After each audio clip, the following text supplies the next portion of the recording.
माननीय अध्यक्ष महोदय, गीता में एक श्लोक है, यदा यदा हि धर्मस्य ग्लानिर्भवति भारत अभ्युत्थानं धर्मस्य तदात्मानं सृजाम्यहम्। इस श्लोक का मतलब है भगवान श्री कृष्ण अर्जुन कोई नहीं कह रहे, अर्जुन के जरिए पूरी सृष्टि को कहने की कोशिश कर रहे हैं कि जब जब पृथ्वी के ऊपर धर्म को कुचला जाएगा और जब जब अधर्म बहुत ज्यादा हो जाएगा, तब तब मैं उत्पन्न होऊंगा, तब तब मैं अवतार लूंगा। एक तरह से भगवान ने मानव जाति को एक बहुत बड़ा भरोसा दिया है।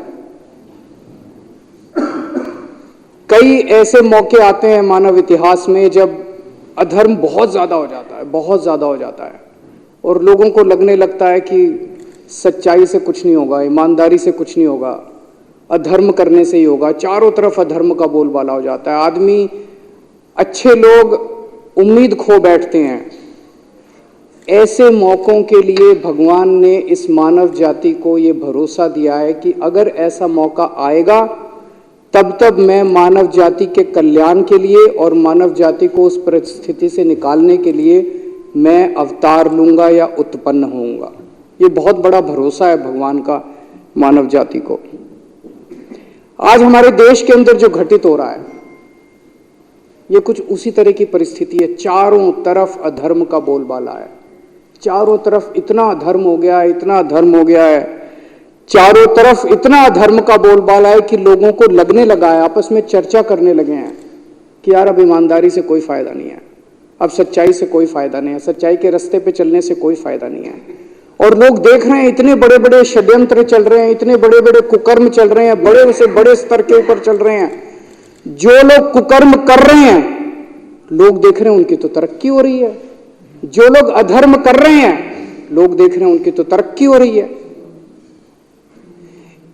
देश में 75 साल के बाद इस देश के गरीब बच्चों को अच्छी शिक्षा और अच्छे भविष्य की उम्मीद देने वाला मनीष सिसोदिया आज जेल के अंदर है, धर्म जेल के अंदर है।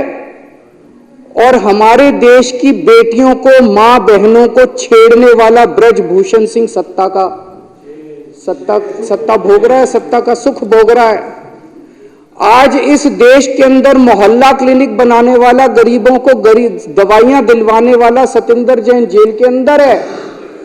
और चुन चुन के इस देश के सबसे बड़े कुकर्मी, सबसे भ्रष्टाचारी हेमंत बिश्व शर्मा, शुभेंदु अधिकारी, मुकुल रॉय, नारायण राणे, भावना गावली, अशोक चौहान, यशवंत यादव, यामिनी यादव, छगन भुजबल, अजीत पवार, प्रफुल्ल पटेल, गोपाल कांडा, पता नहीं इतनी लंबी लिस्ट है। चुन चुन के इस देश के सबसे कुकर्मी और सबसे भ्रष्ट लोगों को अपनी पार्टी में शामिल करा के वो सत्ता का सुख भोग रहे हैं। ईमानदार लोग जेल के अंदर हैं। आज इतना ज्यादा अधर्म हो गया है, चारों तरफ इतना अधर्म का बोलबाला हो गया है, खुलेआम एमएलए को खरीदा जा रहा है। हमारे एमएलए को 25-25 करोड़ रुपए ऑफर किए गए।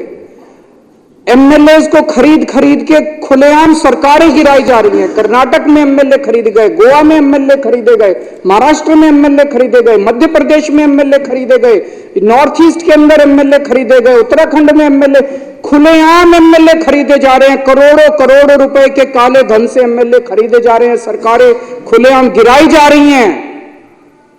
लोगों का विश्वास खत्म होता जा रहा है धर्म से। चारों तरफ इतना धर्म का बोलबाला हो गया है। और ये जो चंडीगढ़ में हुआ, चंडीगढ़ के अंदर इनके अधिकारी ने वोट में गड़बड़ करके भारी बहुमत से जीतने वाले व्यक्ति को हरा दिया और हारने वाले व्यक्ति को जिता दिया। पाकिस्तान में भी तो यही हुआ।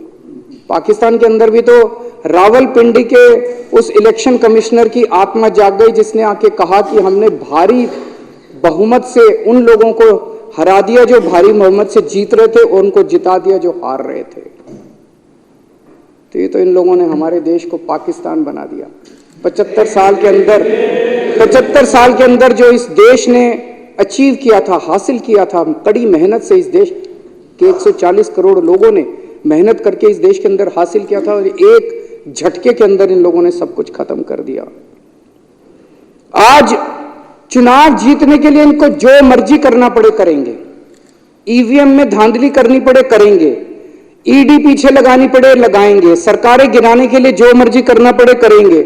आज सारे विपक्ष के नेताओं को एक एक एक एक करके ये जेल में डालते जा रहे हैं। चुनाव तो लड़ने के लिए कोई बचेगा ही नहीं। आज इन्होंने अभी थोड़े दिन पहले कांग्रेस पार्टी का अकाउंट फ्रीज कर दिया। अब चारों तरफ चर्चा है अगला आम आदमी पार्टी का अकाउंट फ्रीज करने जा रहे हैं। खुलेआम कह रहे हैं हम तो 370 सीट लड़ रहे जीत रहे हैं। 370 कहने का मतलब यह है इस देश के 140 करोड़ लोगों की जरूरत नहीं है। वो कह रहे हैं तुम जाओ भाड़ में, 140 करोड़ लोग गए तेल लेने, हमें तुम्हारी जरूरत नहीं है और ना तुम्हारा वोट चाहिए, घर बैठना। 370 सीट हमारे पास मशीन है, मशीन से 370 सीटें आ रही हैं हमारी।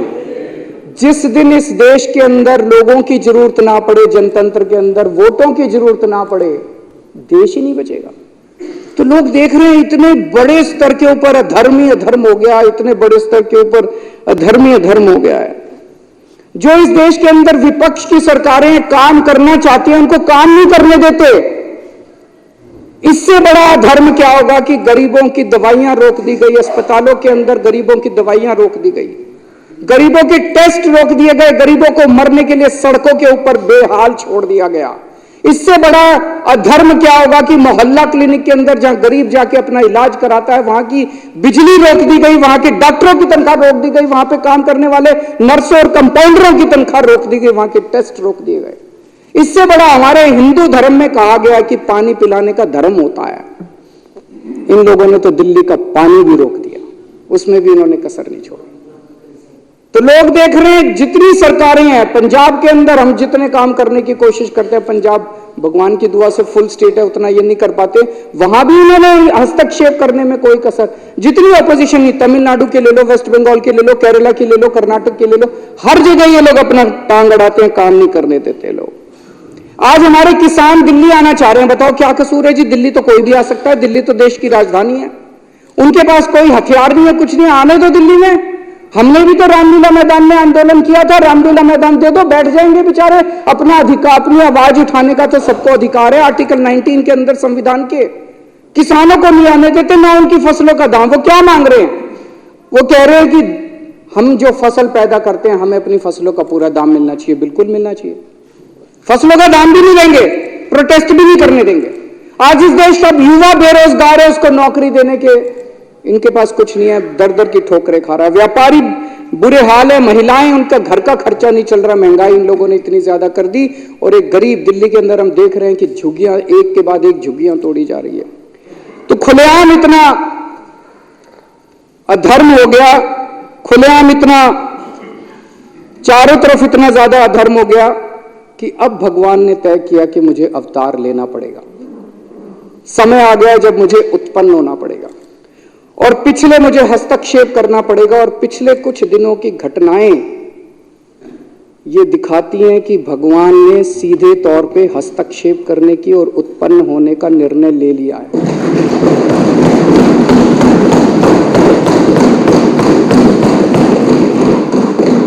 जनवरी को चंडीगढ़ में मेयर का चुनाव हुआ। सुबह वोटिंग पड़ी, वोटिंग पढ़ने के बाद एक प्रिजाइडिंग ऑफिसर था, पीठासीन अधिकारी अनिल मसीह, इन्हीं का आदमी था। अनिल मसीह तो मोहरा है, पीछे तो वो हैं, उन्हीं का आदमी था। उस दिन इन लोगों ने तय किया कि आज उस हॉल के अंदर द्रौपदी का चीरहरण करेंगे। उन लोगों ने, इन कौरवों ने तय किया कि आज हम जनतंत्र का, भारतीय जनतंत्र का चीरहरण करेंगे। पूरी प्लानिंग करके आए थे। उसने तय किया कि मैं असली वोटों के ऊपर उनको ठप्पे मार मार के, डिफेस कर करके उनको इनवैलिड घोषित कर दूंगा और हारे हुए को जिता दूंगा।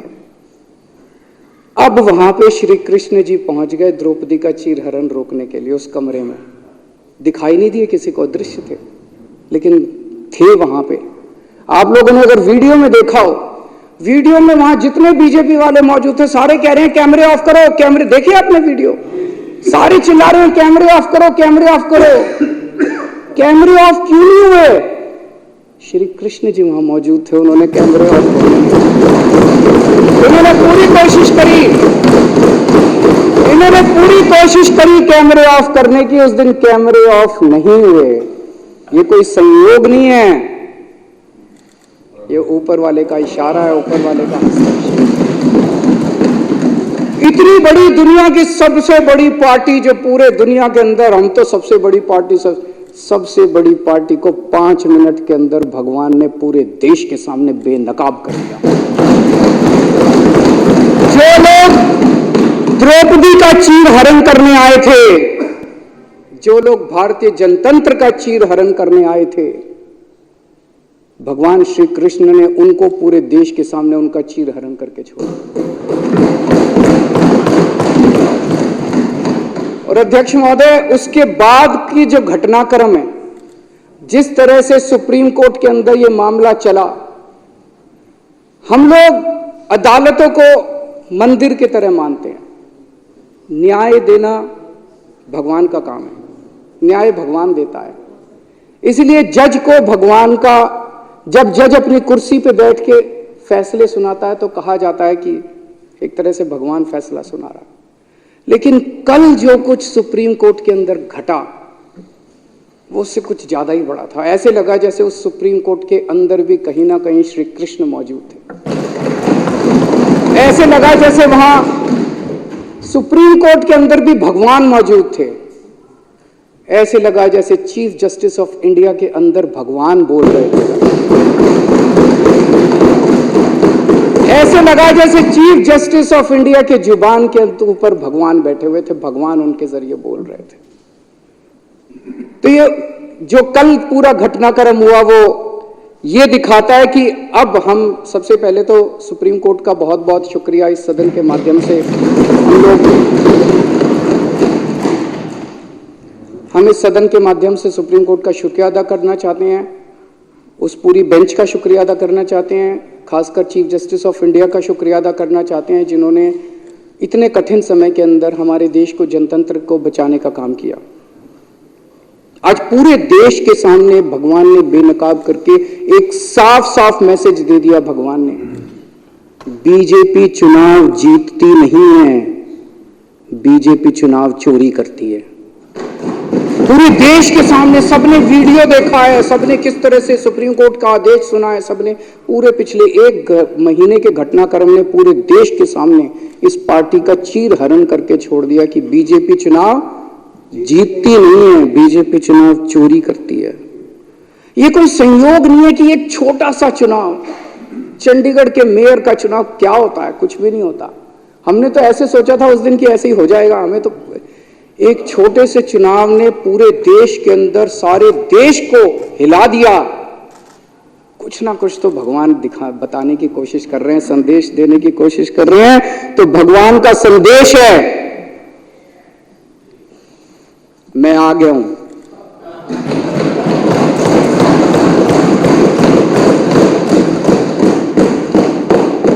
बीजेपी पाप कर रही है, बीजेपी अधर्म कर रही है, अब ये नहीं चलेगा। जिन लोगों को लगता था बीजेपी हार नहीं सकती, भगवान ने दिखा दिया कि अगर चंडीगढ़ के मेयर का चुनाव हार सकती है तो बीजेपी देश का चुनाव भी हार सकती है। भगवान ने पूरे देश को एक कॉन्फिडेंस देने की कोशिश करी है कि हिम्मत मत हारो, खड़े हो, तुम लोग एक बहुत बड़े देश के निवासी हो। भारत के लोग एक बहुत बड़ी संस्कृति, हमारा कल्चर 3000-4000 साल पुराना है। डर के मत बैठो, खड़े हो, आप अपना कर्म करो, तुम लोग अपना कर्म करो। कई लोगों को इस देश के अंदर लगता है कि अब तो ईवीएम में गड़बड़ी हो गई, वोट डाल के क्या फायदा है। भगवान कह रहा है बिल्कुल नहीं, वोट डालने जाओ, ईवीएम को मैं संभाल लूंगा। सारे जने वोट डालने जाओ, कोई बिना वोट के मत रहना। वोट डालने जाओ, आवाज उठाओ, प्रदर्शन करो, इनके खिलाफ खड़े हो, भगवान तुम्हारे साथ है।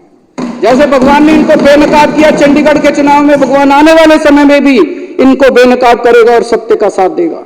हताश होकर मत बैठो। ये धर्म और अधर्म की लड़ाई है, ये पाप और पुण्य की लड़ाई है।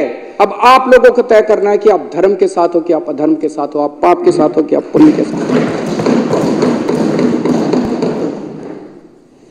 जब पांडवों को वनवास जाना पड़ा तो एक बार तो लगा कि अधर्म जीत गया। जब भगवान राम को वनवास जाना पड़ा एक बार तो लगा कि अधर्म जीत गया। जब दुर्योधन का राज्य आया, जब कंस का राज्य आया, जब रावण की अति हुई तो एक बार तो लगा कि अधर्म जीत गया, लेकिन अंत में तो धर्म जीता। आज भी जब चारों तरफ बीजेपी का अधर्म फैला हुआ है तो एक बार लगता है कि अधर्म जीत गया। ऐसे लगता है ना कई बार, ये तो हार ही नहीं रहे जी, ये तो हार। एक बार लगता है धर्म जीत गया, लेकिन धर्म जीतेगा, अंत में धर्म जीतेगा। जो जो धर्म के साथ हैं, जो जो देशभक्त हैं, जो जो पुण्य के साथ हैं, जो जो लोग भगवान राम के भक्त हैं, जो जो शिव जी के भक्त हैं, जो जो हनुमान जी के भक्त हैं, जो जो श्री कृष्ण के भक्त हैं, वो देश के साथ हैं और बीजेपी के खिलाफ हैं। भारत माता की जय श्री राम, जय श्री राम।